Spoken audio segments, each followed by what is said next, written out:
Sometimes as a GM, it just ain't working. Stick around, we'll talk about it.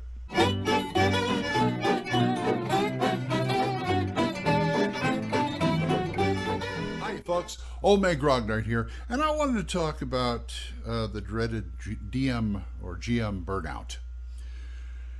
I know there's been a lot of blog posts and videos about this, and I'm going to give you my take on it because I'm recently, okay, here's my situation. I have a Friday weekly game, which I am playing in, that I used to game master, and I have a bi-weekly game that I used to play in, but am now game mastering.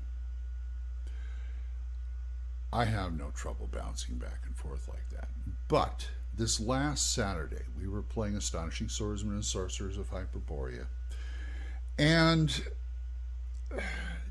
everybody, I did my prep, I had everything going, it was a module, I'd done my research, get everything ready, I even punched the module up a bit. Everybody at the table was having fun, except one person, me. I felt like I was just going through the motions, and I didn't get very much pleasure. Sure, I had got pleasure out of watching the other players. They were having a ball. The barbarian got to chop on a giant python. The necromancer was running around trying to, take care of some undead, things like that. They were having a great time. Not me. I was just like, it turned into work. And once things like this turn into work, I don't want to do them anymore. So, this is what I came up with to combat this. One is this episode, because these things are kind of cathartic for me.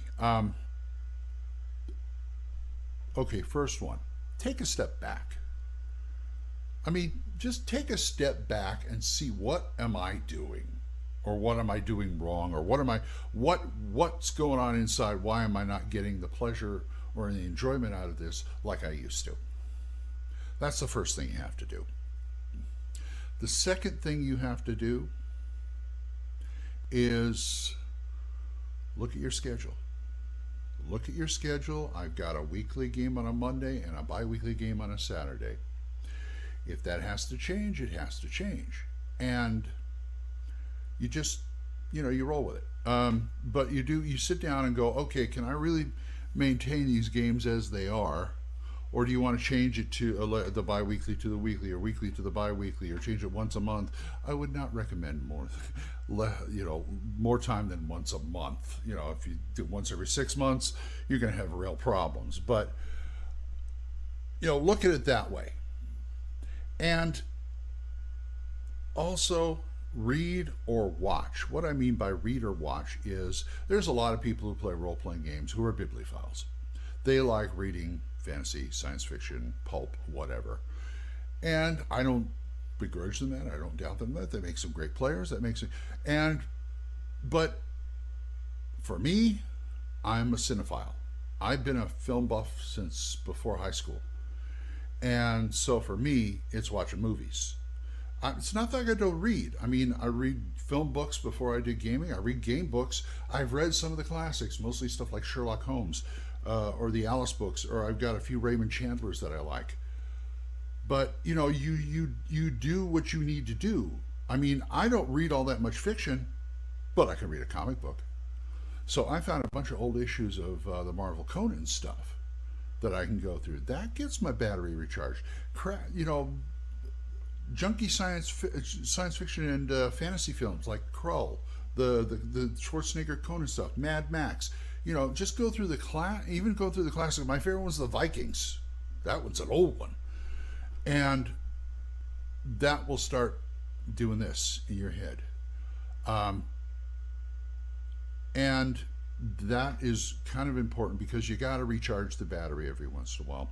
It's a way of stepping back from the game, but still kind of have it involved in there. If you're reading or watching a movie or something, it's a way to step back without totally cutting yourself off from the hobby.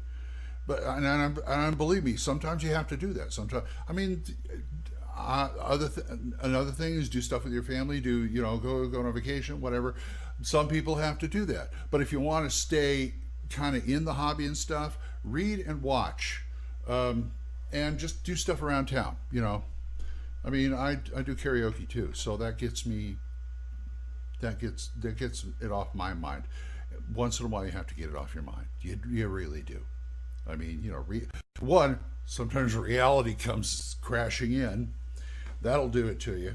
But that's the whole point of the hobby, is a relief from that kind of stress. But what I'm saying, read and watch.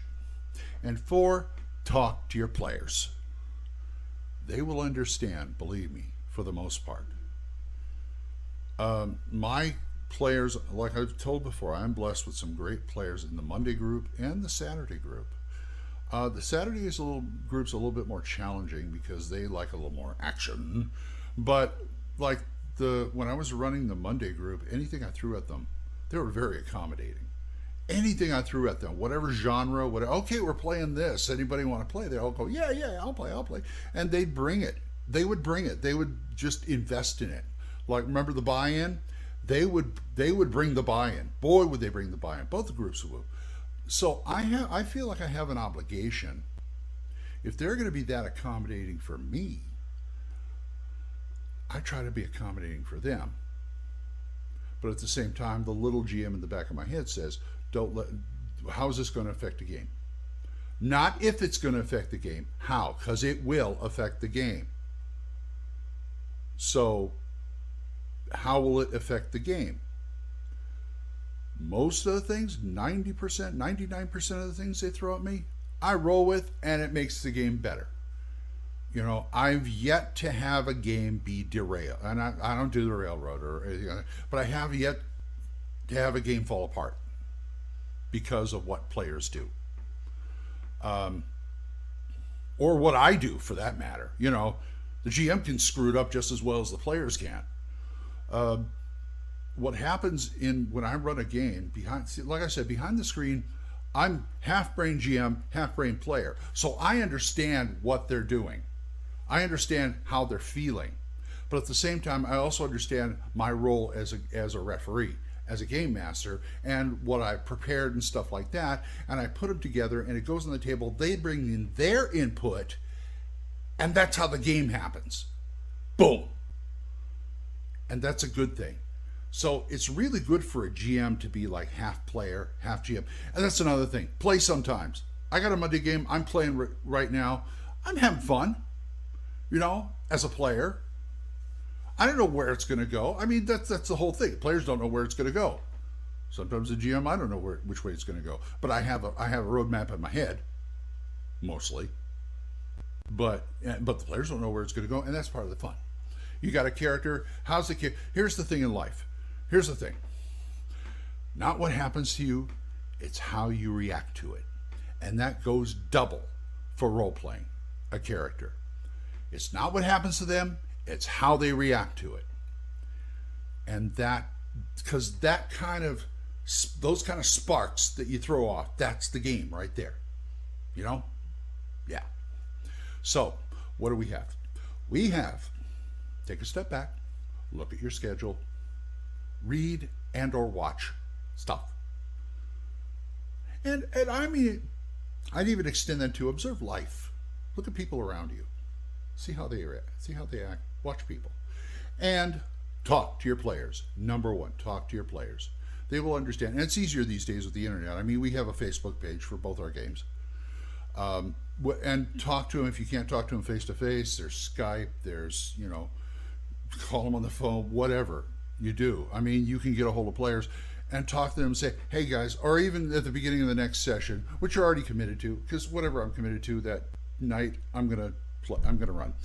It's like, okay, this is where I am, this is what I want to do. Does anybody, or I have a schedule conflict or something like that, does anybody want to step up? And 9 times out of 10, I'll do it. No problem.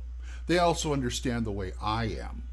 I understand the way they are. They understand the way I am. They know I'm kind of schizophrenic in the head. I'm always looking for that one game that we can always go back to, whether it's basic D&D or AD&D or Labyrinth Lord or Astonishing Swordsman or Swords and Wizardry or whatever, that we can have a regular campaign that we can do with other games interspersed between, like Gangbusters or Savage Worlds or things like that, because I always want to get back to those. I want to play more Pirates and Savage Worlds.